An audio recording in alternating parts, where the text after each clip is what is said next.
prochainement, il va passer. Ce qu'il est important de souligner, c'est que quand cette loi va passer, il faudra que nous la portions comme notre bébé, que nous la défendions et que nous amenions tous les Sénégalais à l'accepter. À partir de là, il grandira avec nous et à partir de là, notre pays sera propre. Cheikh Gueye Denda, si vous n'êtes pas satisfait, vous pouvez toujours reprendre la parole. Cheikh Gueye Denda. Moi, je pense que il est très important que le militant que vous êtes, devenu décideur, puisse être un acteur clé des transformations sur les questions environnementales que nous attendons depuis tant d'années. L'environnement, c'est toujours un problème, comme on l'a dit depuis tout à l'heure. Mais c'est aussi une opportunité. Aujourd'hui, tout le monde parle d'économie verte. Tout le monde parle de possibilités de croissance économique nouvelle à partir de l'environnement et à partir d'une nouvelle volonté politique. On le voit à travers notre stratégie nationale de développement économique et social qui prend en charge la question des changements climatiques, de la résilience du Sénégal, les questions des villes, mais aussi les questions agricoles. Donc, faire de l'environnement un levier pour une transformation de l'économie. C'est quelque chose qui est possible et il est très important que le militant puis décideur que vous êtes puisse être un acteur de ce changement.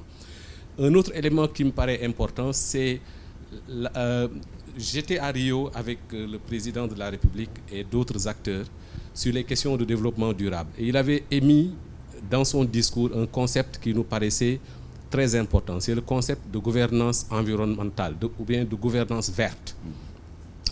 Tout le monde avait sursauté quand il a dit ça.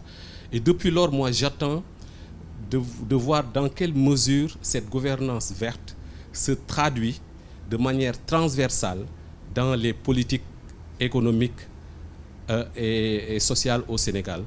Et il est également très important de vous entendre là-dessus, de nous dire votre stratégie globale.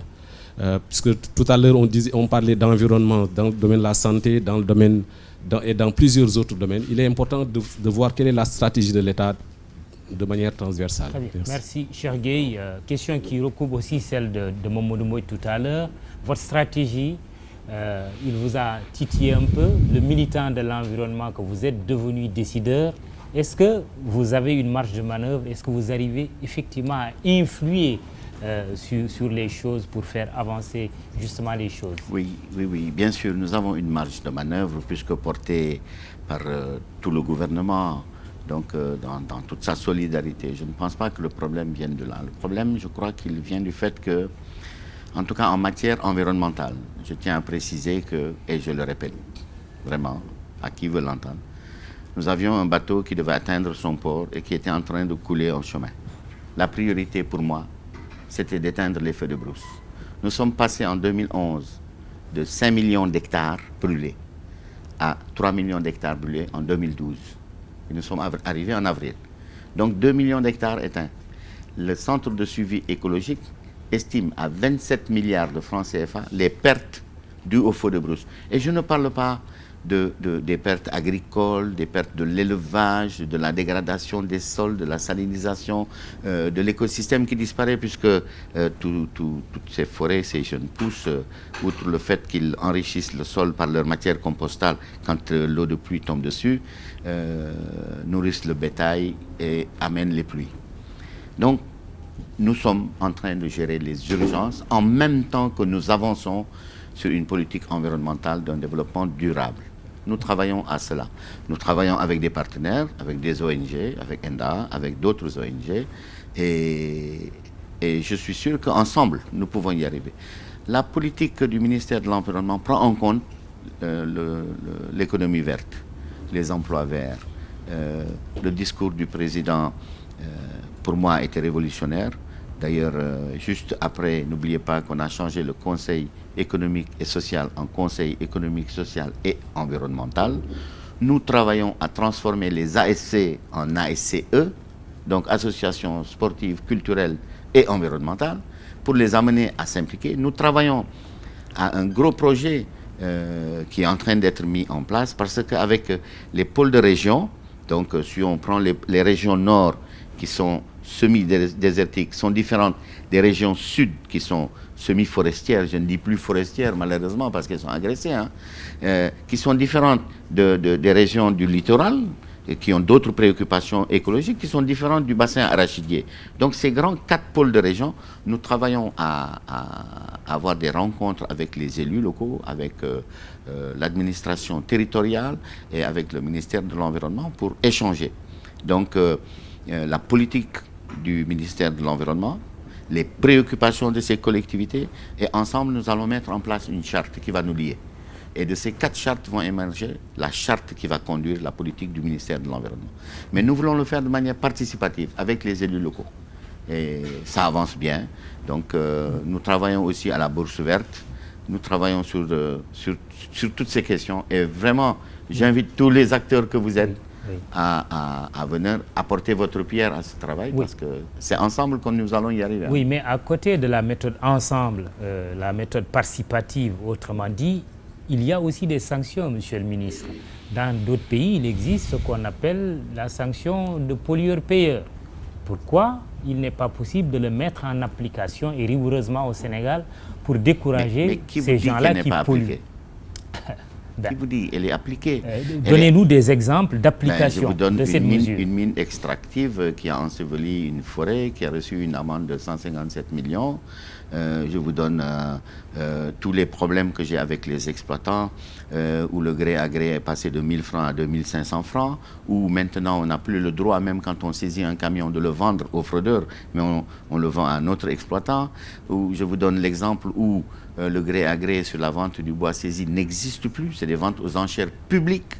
Donc il y a beaucoup d'évolutions. Maintenant, peut-être qu'on ne communique pas assez là-dessus, mais en tout cas, sur le terrain, je peux vous dire que ceux qui braconnent le sentent bien. Très bien. Et aussi, peut-être que nous avons attaqué les grosses sociétés et en même temps nous avançons. Je crois que nous avançons maintenant, peut-être pas assez vite du fait des urgences. Je suis d'accord avec vous. Nous allons mettre les bouchées doubles, mais bon, en tout cas, il y a beaucoup de changements. Très bien. Je sais que le thème qui vous brûle les lèvres, mais aussi celle des exploitants forestiers, c'est justement l'exploitation de nos forêts, du bois et autres. Mais dernière question sur les sachets plastiques non biodégradables. Est-ce qu'on peut avoir un chronogramme? À partir de quelle date il sera interdit justement la commercialisation des sachets plastiques? C'est au moment de la discussion du décret, quand le décret va sortir, il sera promulgué une date qui va dire à partir de. Mais le décret sera voté. Dans parce qu'il faudra, dans 3 mois, très bien, dans 5-6 mois, il faudra bien permettre aux commerçants d'écouler leur stock. Mais ce sera une question de mois. Et en même temps, il faudra travailler avec les partenaires comme la douane pour l'importation, comme le commerce, et bien sûr mettre des unités de surveillance dans les commerces. Et surtout, il faut que la population, il faut que le peuple comprenne et accepte cette loi et nous accompagne là-dessus. Et qu'ils disent, mais non, je ne veux pas de ce sac plastique. C'est nous la réponse. Mais sauf qu'en attendant, le commerçant va écouler le stock qu'il a. Oui, mais il est obligé. Vous ne pouvez pas avoir permis par vos textes et lois à un commerçant d'importer un sachet en ayant payé son conteneur, en ayant payé ses droits de douane. Et parce que vous avez décidé d'une loi, vous dites non, ce stock tu le perds. Dédommagez-le. Bon. Mais avec quels moyens? Attendez. C'est un débat sans fin peut-être. Mais les délais seront courts. Hein. Ce sera de l'ordre de... D'ailleurs, quand la Mauritanie récemment a pris la loi et l'a donnée jusqu'au janvier pour 2012 pour éradiquer cette loi, elle l'a fait. Donc maintenant, en Mauritanie, on ne dispose plus du sac plastique. D'ailleurs, vous voyez bien qu'il y a une importation de ces sacs plastiques mauritaniens vers le Sénégal. Et nous travaillons à arrêter cette loi au Sénégal. Il faut aussi que la société civile demande à ce que cette loi soit votée. Moi, je l'ai proposée. Maintenant, j'attends qu'elle soit votée. Et bien sûr, j'espère qu'elle le sera prochainement. Il y a télescopage au niveau des lois. Il y en a beaucoup. Très bien. Je sais que les amis de la nature et tous les autres défenseurs de l'environnement vous soutiendront. On va passer à un autre volet. Question de prendre un peu d'air, d'aller du côté du parc de Niokolo-Koba à la découverte des animaux. C'est 1 million d'hectares, vous me le disiez la dernière fois. Alors, on va suivre ce sujet de Serif Dia et de Djibilaye Diop après retour plateau pour aborder la question qui fait polémique, c'est la déforestation, les rapports entre le ministre de l'Environnement et les exploitants forestiers. Regardons ce sujet de Serif Dia sur le parc Niokolo-Koba.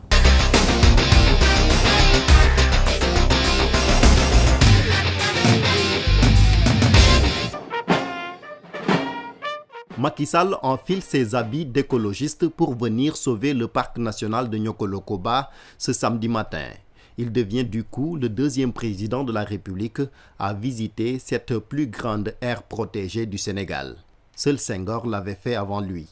Une visite venue à son heure. Il faudra certainement développer un partenariat public-privé puisque les besoins de modernisation, de maintien de ce parc national, à l'image de grands parcs comme le Kruger Park ou le Serengeti Park, nécessitent que l'État travaille avec des privés qui soient des professionnels, qui puissent réintroduire des espèces, assurer la reproduction des espèces existantes, assurer le maintien des infrastructures. Le président de la République emprunte les pistes caouteuses pour constater l'état du parc. Il se fixe un objectif, le rendre plus attractif en y développant l'écotourisme. Nous avons besoin, bien entendu, de maintenir cet outil indispensable à la préservation de l'environnement, mais qui pourrait être aussi un facteur de développement du tourisme, sous l'angle de l'écotourisme. Et surtout, j'invite nos compatriotes à venir visiter chez eux cette richesse. Grâce à cette vue aérienne, on s'aperçoit de l'immense étendue du parc national de Niokolo-Koba, 913 000 hectares. Malheureusement, l'UNESCO l'a classé depuis 2007 sur la liste rouge des patrimoines en péril. C'est vrai que le parc a été classé en danger parce que depuis que le corridor qui traverse donc le Sénégal pour aller au Mali a été ouvert avec le pont Kita, beaucoup de camions maliens traversent les 100 km de la route nationale du parc et il y a souvent des accidents. Nous en avons dénombré 14, dont malheureusement une panthère qui a été tuée. Il faut aussi savoir que dans le Niokolo-Koba existe l'élan de Derby, qui est un animal extrêmement menacé de disparition. On dénombre une centaine d'individus dans le monde. Donc, au niveau de la planète, il n'y a que 100 élans de Derby. Et les 85 se trouvent au Sénégal. Donc, vous voyez combien il est menacé et combien il est important de le protéger à l'intérieur du Niokolo-Koba. Pour redorer le blason du parc national de Niokolo-Koba, le ministre du Tourisme et des Loisirs apporte sa contribution. Youssou N'Dour compte diversifier les espèces grâce à un partenariat bilatéral avec l'Afrique du Sud. Je voudrais remercier le président de la République parce qu'il n'y a même pas une semaine, je lui ai dit, monsieur le président, j'aimerais bien, comme on va à Tamba, on va visiter le parc. Il m'a dit, on y va. J'ai dit, je prévois un avion, il me dit, on y va par la route. Vraiment.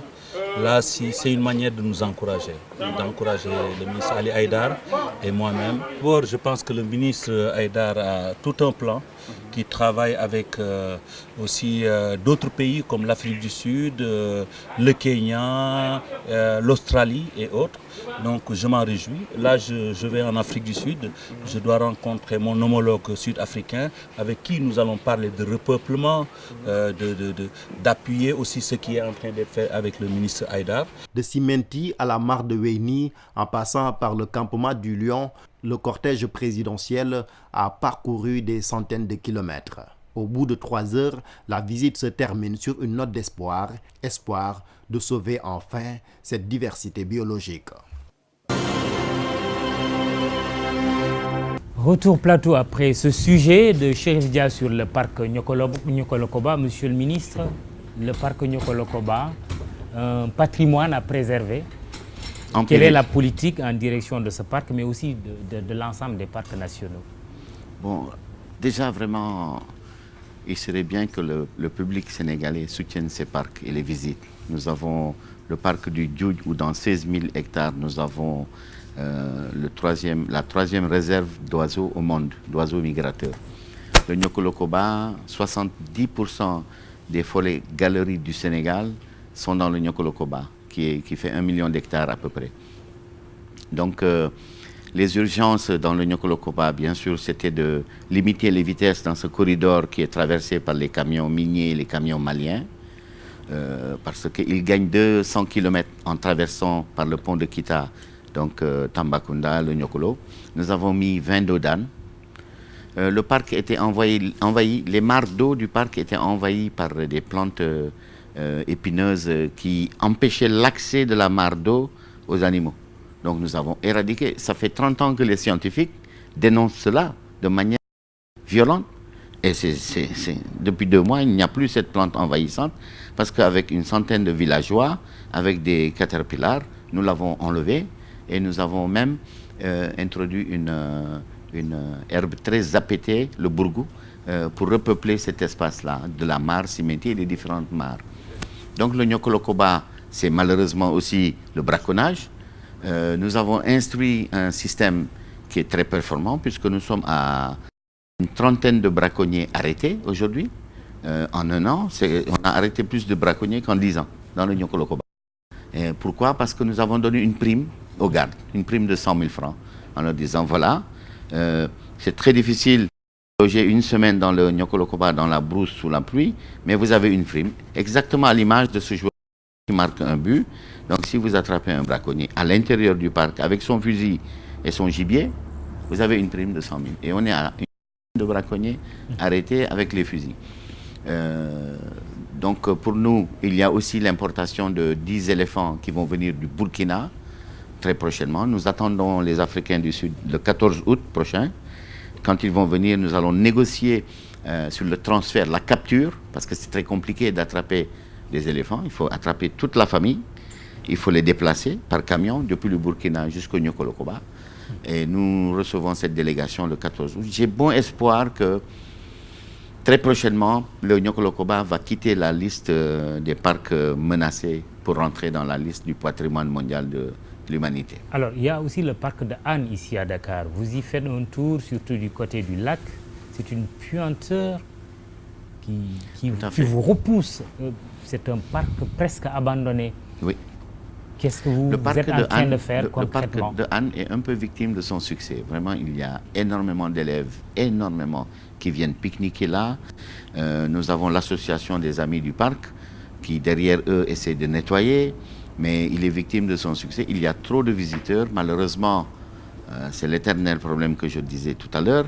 C'est que les gens n'ont pas un comportement civique éco-citoyen qui fait qu'ils ne vont pas jeter leurs déchets, mais ils vont le remporter et l'amener dans la déchetterie ou dans la poubelle. Mais il y a surtout du côté du parc, quand je parle de puanteur, ce sont des oiseaux, on sait, on en a besoin, mais ce n'est pas entretenu. Les déchets dégagés par les oiseaux, justement, créent un environnement finalement repoussant.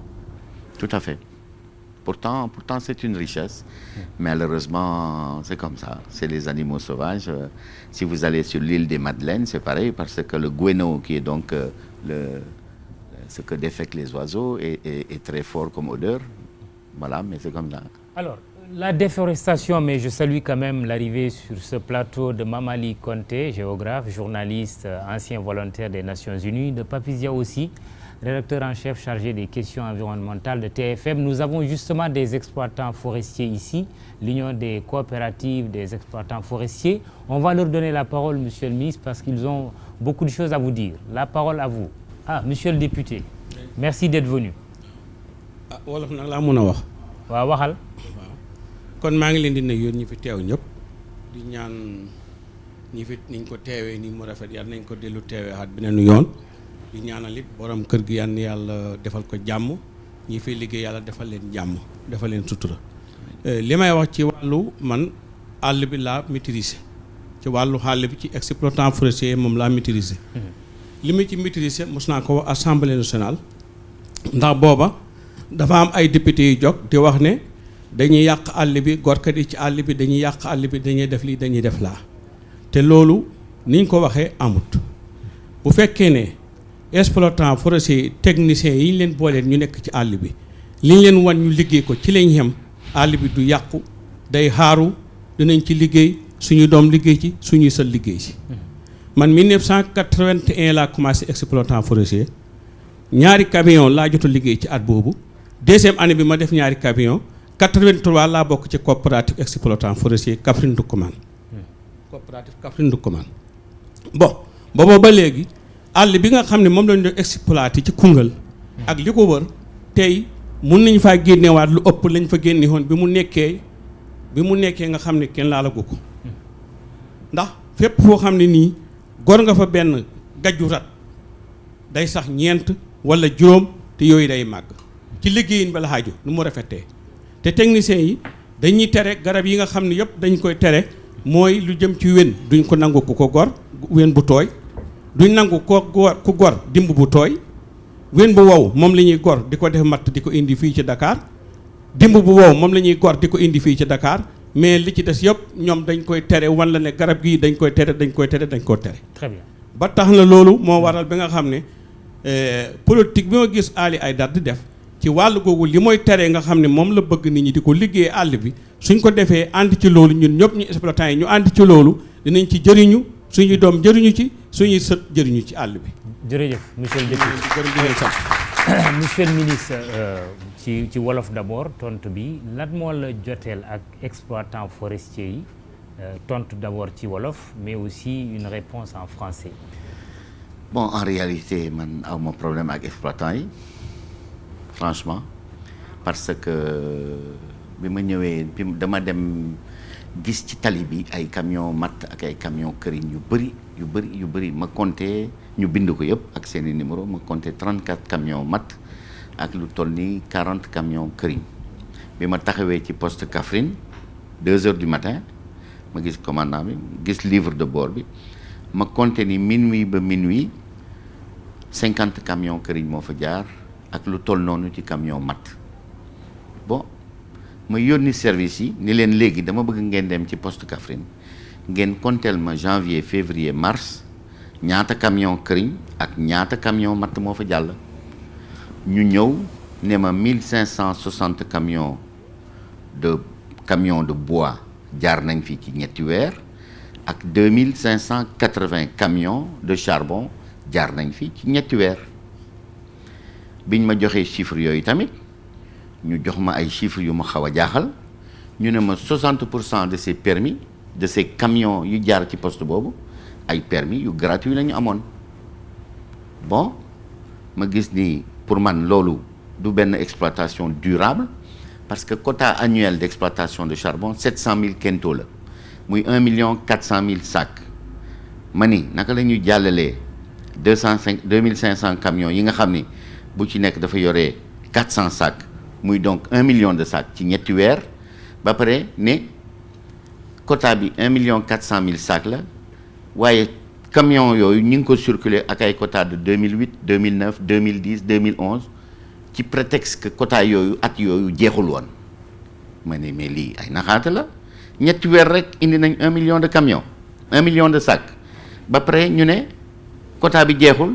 ca at bi rek 1 400 000 sacs la ñu war a am ma woo directeur ma ne ko léegi permis yi nu muy demee mu won ma permis yi ma ne ko midi lii dafa yomb reproduire ku mu neex nga dem wut sa tampon dóor sa tampon nañu wut tampon sec nañu changer exploitation bi ñu jaaral ko ci yoon ca exploitant yi ci seen bopp dañu amoon ay formation yu leen wan luy forêt aménagée ñun eaux et forêt bi nekk xam ni direction bi ci ñun la nekk waxtaan ak ñoom def ak ñoom ay formation dem ak ñoom ci forêt aménagée yooyu donc bu ñu juboo ci loolu ñu tëral ko bon xëy na am na ñenn ñi nga xam ni kontaan ñu waaye dégg nga exploitant yi ñoom rafetlu nañu mesure boobu man tamit rafetlu naa ko parce que man li ma gënaloon sax mooy ñun ak ñoom ñu évoluer ensemble maanaam am ay réponses yi nga xam ni day tax ñoom ñu gën a mën a liggéey Sénégalais yi gën a mën a gis seen bopp ci seen liggéey ak ci sama liggéey. pourtant jot ngaa wax ci presse bi ci semaine bi am na ay chinois lëkkaloog ay sénégalais exploitants forestiers def benn commande bu rëy a rëy ci wàllu coupe de bois est-ce que mën nga ñu leeral nit ñi lan la ak yan matuwaay nit ñi. xam nga bois de verre bu tooy bi kenn amul droit daaneel ko quota bi daf lay jox nga daaneel bois bu dee. chinois yi nag ñoom comme loolu mun ñu ko am fii dañu dem ñu installé wu Gambie bi ñu installé Gambie dañu rangale seen moto yu bees bi ñu rangalee seen moto yu bees ñu ne xale yi boo leen duggee ci àll bi dinaa Yoro Fula bii fanweeri tronc yoo leen indi dinañ leen jox moto bu bees xale yi guddi lañ fay dugg Médina Yoro Fula département bu mag a mag awee forêt yi ñetti oto lañ fa am donc mënuloo wax ne di ngay jël garab bu nekk nga def fa benn gendarme léegi ñoom trafiquant yooyu dugg ci foofu di xool di yóbbu Gambie man dem naa ba frontière Sénégal ma gis ay jalu bois de veine mais mënuloo fa accéder parce que beneen réew la mais suñu wante la chinois yi commandé nañ 7000 conteneurs de bois de veine. Donc il y a une complicité de la Gambie. Complètement. 7000 conteneurs. Vous avez saisi votre homologue gambien. Ensuite, 3000 conteneurs. 3000 conteneurs ont été livrés. Il reste 4000 conteneurs à livrer. Et ils font la même chose en Guinée-Bissau. Ils font la même chose sur toute l'Afrique de l'Ouest. Maintenant, je peux penser que les autorités gambiennes ne sont pas au courant ou qu'ils sont complices, parce que ce n'est pas possible. Autant de conteneurs. Actuellement, il y a 385 conteneurs au port de Gambie, chargés de bois de veine. Mamadi Konté, pour introduire nos confrères, merci d'être venu. Merci Mamoudou. Bonsoir Monsieur le ministre. Alors, votre fils vous a raconté un peu tout à l'heure, mais je voudrais revenir un peu sur ce détail-là, pour dire que vous n'êtes pas né à Dakar.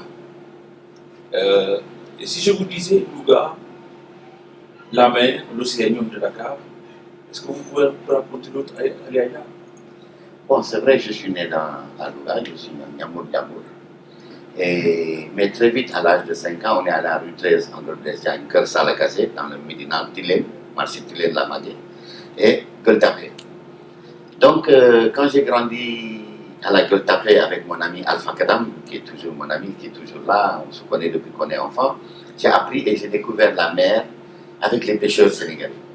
Mais j'ai trouvé qu'on était à la surface de l'eau. Et j'ai eu la curiosité et le besoin d'aller voir ce qui se passait en bas. Donc j'ai mis un masque, je suis allé voir. Et à l'époque, la mer était tellement riche. Donc j'ai eu besoin, comme le commandant Cousteau, de montrer ça. Mais je ne voulais pas montrer la mer du commandant Cousteau, je voulais montrer la mer de Guédiou Ndakaaru. D'ailleurs, le premier documentaire que j'ai fait s'appelle Guédiou Ndakaaru. Donc j'ai montré cela aux Sénégalais pour leur montrer la richesse, la beauté et surtout ce qu'on en faisait en utilisant la pêche à l'explosif, en utilisant des filets dérivants qui ne sont pas biodégradables et en utilisant des techniques qui étaient hautement dégradantes. Donc c'est de là qu'est née la passion qui m'anime aujourd'hui, parce que pour moi, le Sénégal est extrêmement riche de sa biodiversité qu'il lui faut préserver, parce que son développement ne passera que par la gestion durable de cette biodiversité. Nous sommes toujours dans la vie de la cité. Je vais aborder une question que vous avez sans doute abordée avec Yann Bertrand quand il était en visite à Dakar. Vous avez visité l'île de Guetta et vous aviez vu que la mer était en train de charger les populations et qu'elle était en train peut-être pour beaucoup de partir. Aujourd'hui, il est facile, je crois, quand on est militant, de dénoncer les choses. Quand la veste change de couleur et qu'on devient ministre, qu'est-ce qu'on propose au Saint-Louisien pour faire que la mer s'arrête et ne les bouge pas? La première chose que j'ai envie de proposer aux Saint-Louisiens, et pourtant Dieu sait que quand j'étais à Dunbabadiaye, où le village entier a été déplacé, sur place, j'étais là avec les populations de Dunbabadiaye, et là, des filaos complètement verts abattus pour récupérer le bois de chauffe. Aujourd'hui, nos services sont à Kayar parce qu'on nous a signalé la présence de beaucoup de filaos qui avaient été coupés. Donc, cette bande de filao a été faite pour arrêter et ralentir les vents marins et l'avancée de la mer. Malheureusement, il est aujourd'hui agressé par des gens qui cherchent du bois et qui, au lieu d'élaguer les branches ou de planter des arbres, profitent de cette bande de filao pour couper. Donc la première solution, c'est que les gens doivent arrêter de couper. Maintenant, il y a des projets comme le projet d'adaptation au changement climatique qui a eu un financement de 8 milliards de francs, qui a permis donc de faire la digue de Tchaoulène, la digue de protection de Tchaoulène, qui est un financement de 3 milliards, et qui a permis aussi de mettre en place un projet qu'a gagné une entreprise qui malheureusement n'avance pas bien, malgré le fait que Tchaoulène soit un succès. À Sali, nous avons eu une entreprise qui a gagné le marché, mais qui avance difficilement. Donc, si ça continue, bientôt nous allons l'amener en justice. Mais en tout cas, il y a eu un financement d'adaptation au changement climatique qui a permis de financer des associations sur de la sensibilisation, de l'éducation à l'environnement et sur des grandes réalisations comme la digue de Tchaoulène. Mais les travaux sous-marins coûtent extrêmement cher. La digue de Tchaoulène, sur moins d'1 kilomètre, a coûté 3 milliards de francs. Nous avons un projet de restauration de la bande de Filao. Maintenant, je crois qu'il est plus prudent pour nous d'attendre que la nature retrouve ses équilibres. Parce qu'à partir du moment où on a creusé cette fameuse brèche dans les années 2003-2004, cette brèche de 4 mètres maintenant a permis à la mer de ravaler toute cette zone. Il faut permettre à l'équilibre de se réinstaller. C'est l'option que nous avons choisie. Et bien sûr, reloger les populations avec les financements des fonds d'adaptation au changement climatique. Très bien. Mamadou Papis Diaw. Voilà, merci Mamadou. Merci à Monsieur le ministre. On se retrouve quelques temps après Nyokolokoba avec la hantise des braconniers. Alors, aujourd'hui, ma question va dans un autre sens. Il vous arrive très souvent de travailler sur des questions environnementales. Alors, on échange beaucoup avec des spécialistes et également on échange avec des gens sur lesquels l'environnement impacte et inversement. Alors, ce qui revient très souvent, ce sont les spécialistes eux-mêmes qui vous disent « je vous renvoie au code de l'environnement ». Très souvent, c'est une question qui revient. Alors, nous qui sommes des profanes, on voudrait vous demander en quoi ce code est-il insuffisant? Est-ce qu'il doit être amendé? Ou est-ce que c'est la culture sénégalaise qui n'est pas en adéquation avec justement cette problématique un peu? Le code de l'environnement chez nous. Le code, il a des faiblesses. Effectivement, c'est sur les montants des contraventions. Je vous donne un exemple. On a arrêté une scierie qui avait peut-être une dizaine de troncs, dont 2 d'espèces hautement protégées qui n'avaient pas le droit de couper. Cette scierie a été verbalisée pour 3 millions de francs et elle a refusé de payer. Donc, elle avait interdiction de travailler jusqu'à ce qu'elle paye son amende. Au bout d'un moment, voyant que la scierie ne payait pas son amende, on est allé la voir pour comprendre. Et on l'a trouvée en train de travailler, toujours avec des espèces interdites. Alors bien sûr, on l'a amenée en prison et où elle a été jugée. Mais l'amende, c'était 50 000 francs CFA. Mais je ne suis pas la justice. Si vous prenez un braconnier qui pêche à l'explosif dans notre pays, l'amende du code de la pêche, c'est 50 000 francs CFA. Donc c'est ça qu'il faut revoir. C'est le code qu'il faut revoir parce qu'il est ancien, qu'il faut revoir à tous les niveaux. Hein. Nous travaillons à cela. Si vous prenez l'entrée du parc de Nyokolokoba, 1 million d'hectares, c'est 1000 francs CFA. L'entrée de Bandia, 3500 hectares, c'est 10 000 francs CFA. Donc il y a tout cela à voir pour améliorer les conditions. Bien sûr, c'est un long processus qui ne se fera pas avec une baguette magique du jour au lendemain.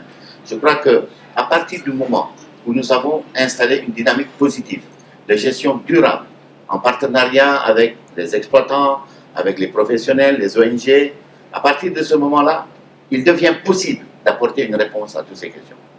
Maintenant, si on n'a pas cette préoccupation et qu'on s'en fout un peu de l'environnement et qu'on veut juste en profiter, on n'installe pas une dynamique positive et on ne va pas de l'avant. Je crois qu'il faut surtout saluer le fait que je suis disponible et surtout je dis toujours aux partenaires, mais profitez du fait que c'est le ministre, c'est un écologiste, pour amener des lois, pour amener des propositions, pour qu'ensemble, parce que je suis convaincu que ça ne pourra jamais être l'affaire d'un individu, d'un ministère, d'un staff ou d'un cabinet. Non, c'est ensemble que nous devons réfléchir à mettre en place une dynamique positive qui fera de chaque Sénégalais un planteur, qui fera que chacun éprouvera le besoin de refuser le sac plastique. Chacun voudra consommer local pour développer notre économie, notre agriculture, nos ressources propres.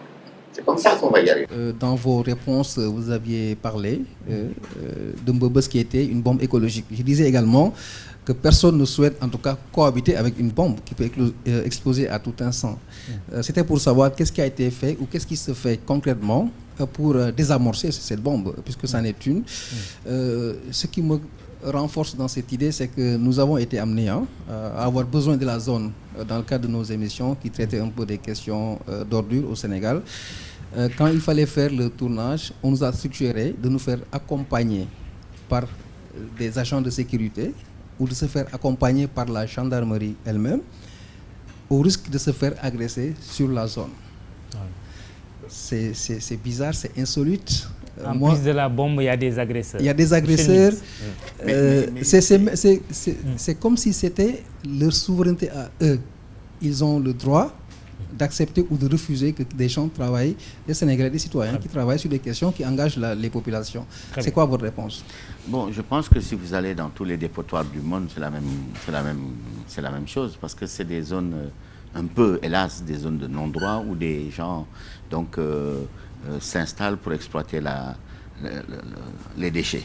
Donc en triant des bouteilles, en triant. Vous savez, la cité produit des déchets. L'individu, en consommant, produit des déchets. Ces déchets, il leur faut une place, il leur faut une solution. Bien sûr, j'espère que très prochainement, on ira vers le tri. Le consommateur sénégalais fera le tri des déchets biodégradables, plastiques, bouteilles, organiques pour le recyclage en compostage. Tout cela, on va y arriver. C'est une question de temps et d'évolution.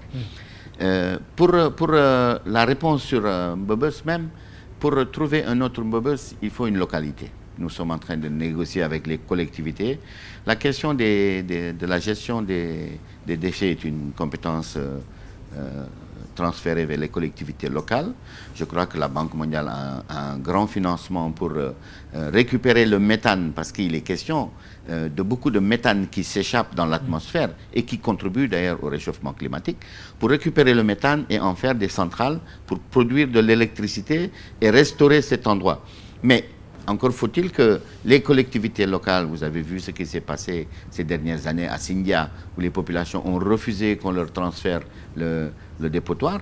Donc nous sommes en train de négocier avec des populations, à même envisager les cratères des carrières pour les sécuriser et mettre là donc un système de dépotoir. Mais il faut trouver l'endroit, il faut parler avec les collectivités.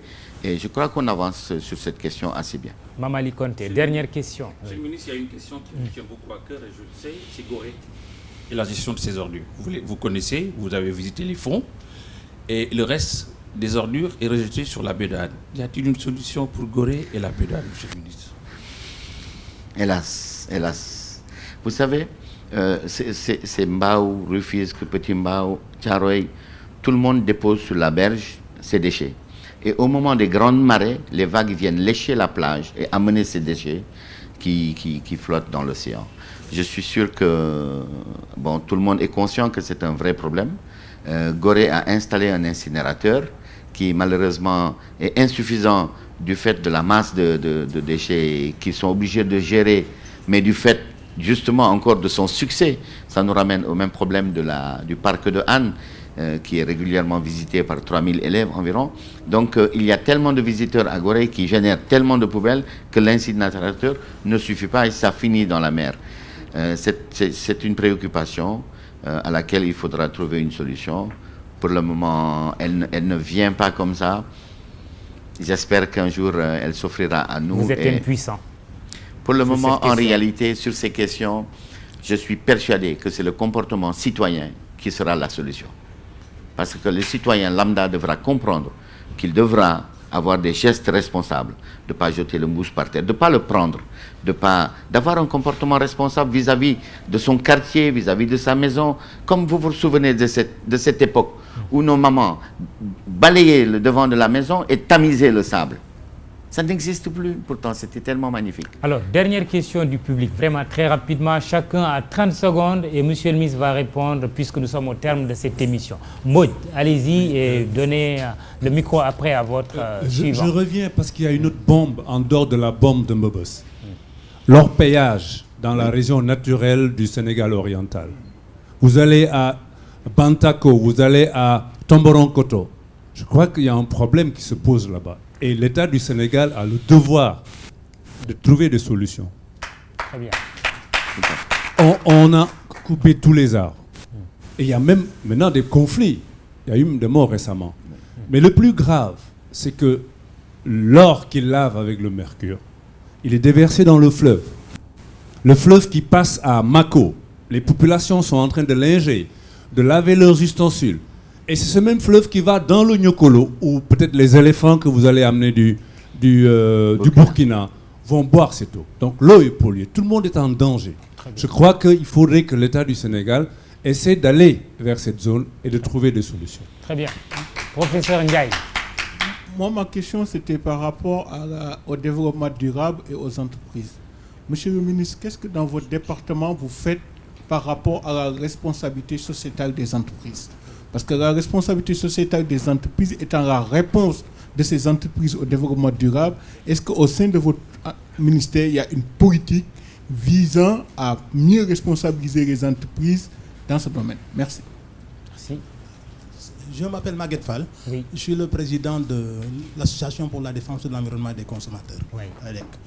Alors, ma première préoccupation touche la gestion des produits chimiques au Sénégal. Notre pays a eu à enregistrer plusieurs accidents chimiques que le ministre lui-même connaît très bien. Et c'est ce qui nous a poussé à élaborer un plan national d'application du système général harmonisé des produits chimiques pour l'application, n'est-ce pas? Mais il y a aussi que notre code de l'environnement nous demande de créer une commission nationale de gestion des produits chimiques, ce qui a été fait.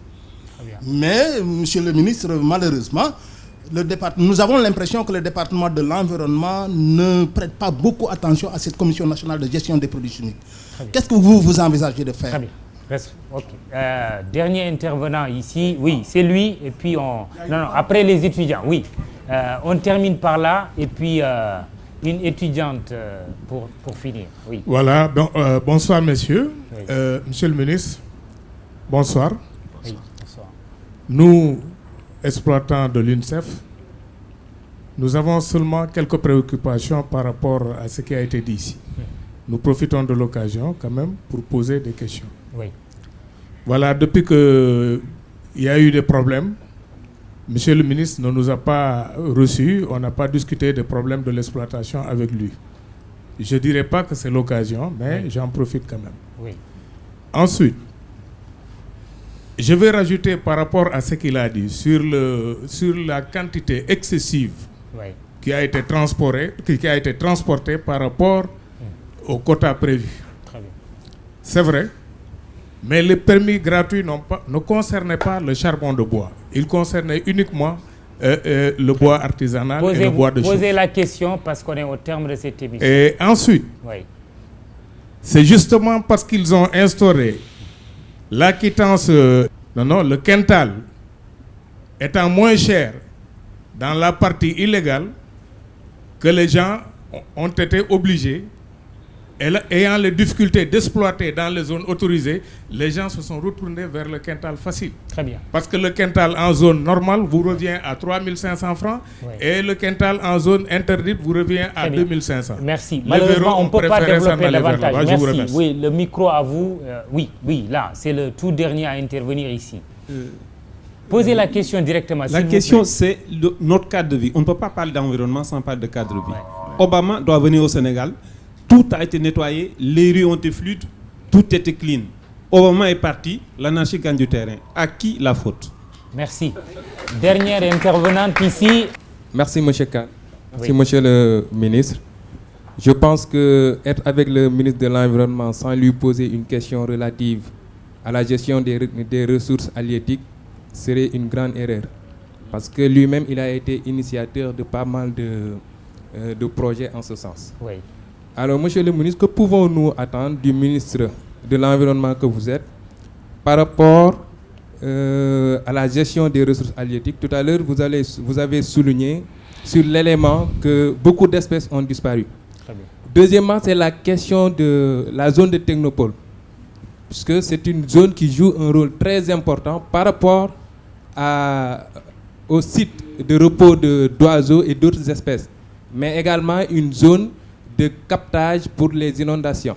Posez la question. Pourtant, aujourd'hui, on parle d'exploitation de cette zone-là à des fins d'infrastructures sportives ou autre chose. Je vous remercie. Très bien, merci. Alors, on commencera par la fin. Oui. Technopole. Oui, mais dernière question. Oui, une étudiante, enfin une femme. Oui. Une femme, oui.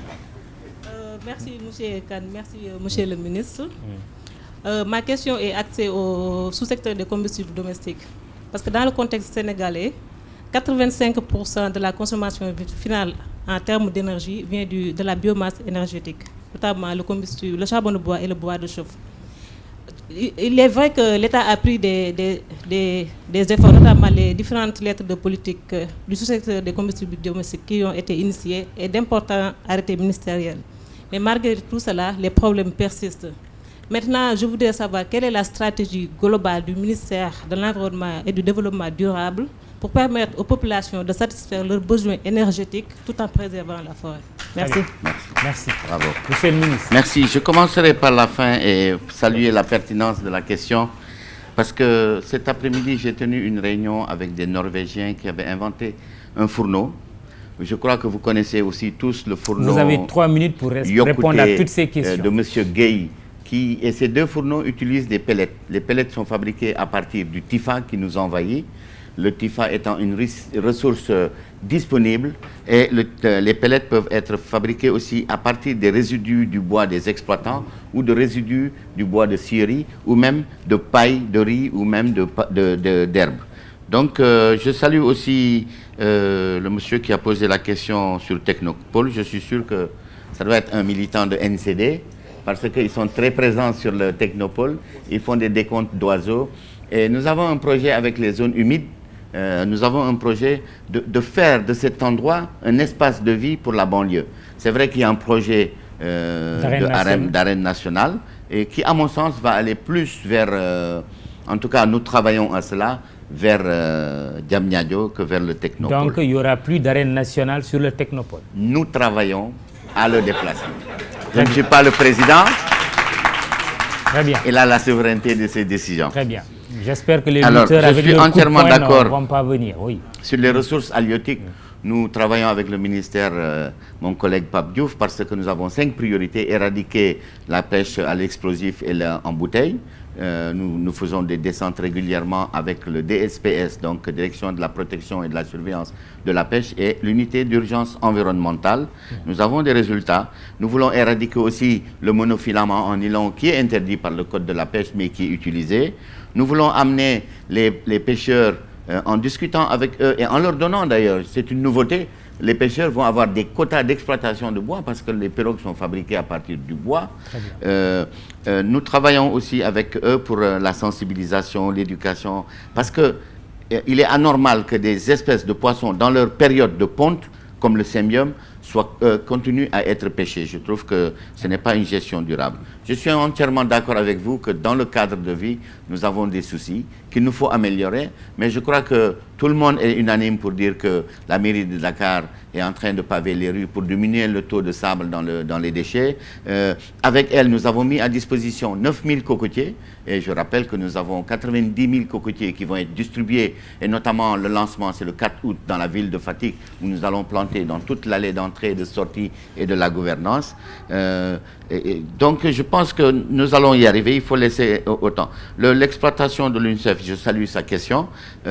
Maintenant, malheureusement, je suis sûr qu'il me reste 2 minutes, mais le quintal moins cher, c'était du fait aussi de ce gré à gré qui pouvait se faire à 1000 francs. Aujourd'hui, le gré à gré dans ces zones interdites est amené à 2500 et on ne vend plus à l'exploitant qui a commis l'infraction la ressource, mais on la vend à un autre. Et la ressource bois est vendue en vente aux enchères publiques. Et c'est la première fois aussi dans notre histoire.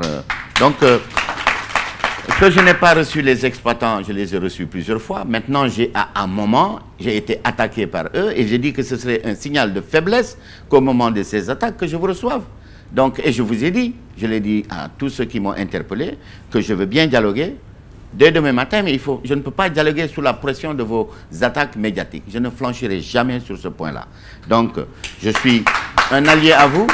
Je suis un partenaire à vous, mais dans une discussion sereine, constructive et positive. Et vraiment, je demande ça. Hein, je suis le premier qui le demande.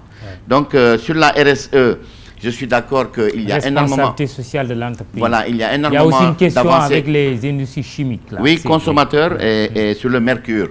J'y viens, je vois juste le RSE et après je vais aux autres. Donc, la responsabilité sociétale de l'entreprise, elle est en train de se construire. Il y a beaucoup d'entreprises qui sont conscients et qui veulent faire quelque chose et nous travaillons avec eux.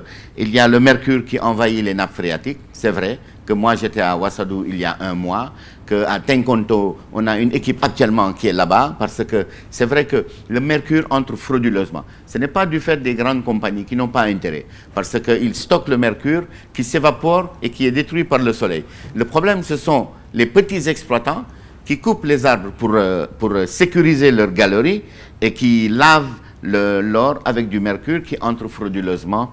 Je rappelle juste que l'importation de mercure a quintuplé. Les quantités de mercure importées sont en train d'exploser du fait... Mais ça nous rentre par la Guinée-Bissau, par Diaoubé, par le Mali, et c'est un vrai problème. Maintenant, le code environnemental sur l'association des consommateurs, c'est aussi le même problème. Je suis sûr que à continuer à travailler dans le sens positif de construire ensemble une réponse qui va amener le changement et le développement durable, qui va apporter le cadre de vie, qui va faire que... Parce que c'est un réflexe qu'on a. Dès qu'on veut construire une maison, on commence par abattre l'arbre au lieu de profiter de sa présence pour améliorer son cadre de vie. Mais je répète, c'est nous, tout est en nous. Nous sommes les destructeurs, nous pouvons être aussi ceux-là qui construisent. Mais il faut le faire ensemble, en ayant la foi, la volonté, la détermination. Et là, je vous assure que le ministre que je suis sera à votre disposition, infatigable, jour comme nuit. Je vous ai appelé, monsieur Dien, honorable député, hier à 10h de la nuit, parce que j'étais un exploitant à Vélingara, hier à 10h de la nuit. Je suis arrivé à Dakar à 5h30 ce matin et je suis sur ce plateau. Donc ça prouve bien que je suis un homme qui suit avec vous les réserves forestières, mais je veux le construire avec vous. Justement, dernière question, monsieur le ministre. Les réserves forestières, peut-on imaginer un seul instant que la verte Casamance puisse devenir un désert? Vous savez, ce n'est pas compliqué. Tonton, il a dit qu'en 1981, il exploitait 2 camions de bois. En 1950, on donnait les permis d'exploiter le charbon à Sébikotane. En 1950. Aujourd'hui, on a dépassé toute la forêt de Fatigue, de Diakhao, de Kaffrine, de Tambacounda. Aujourd'hui, on délivre les permis d'exploiter dans le Sédhiou et le Kolda. Le Sédhiou est à 15 km de notre frontière avec la Guinée. Donc, il nous faut améliorer les conditions. Le charbon, certes, est une ressource, mais pour moi, ce n'est pas la solution. Nous allons améliorer avec vous l'économie de la forêt pour que vous trouviez des ressources encore plus nobles et plus durables qui vous permettront de gagner plus d'argent qu'en exploitant la forêt comme ça. Voilà, les affaires de la cité, votre émission mensuelle, était ce soir militante d'un Sénégal vert. Nous avons reçu le ministre Haïdar Ali, ministre de l'Environnement et du Développement durable. Merci à ce sympathique public. Merci à mes confrères Mamali Konté et Papi Diaw. Bonsoir.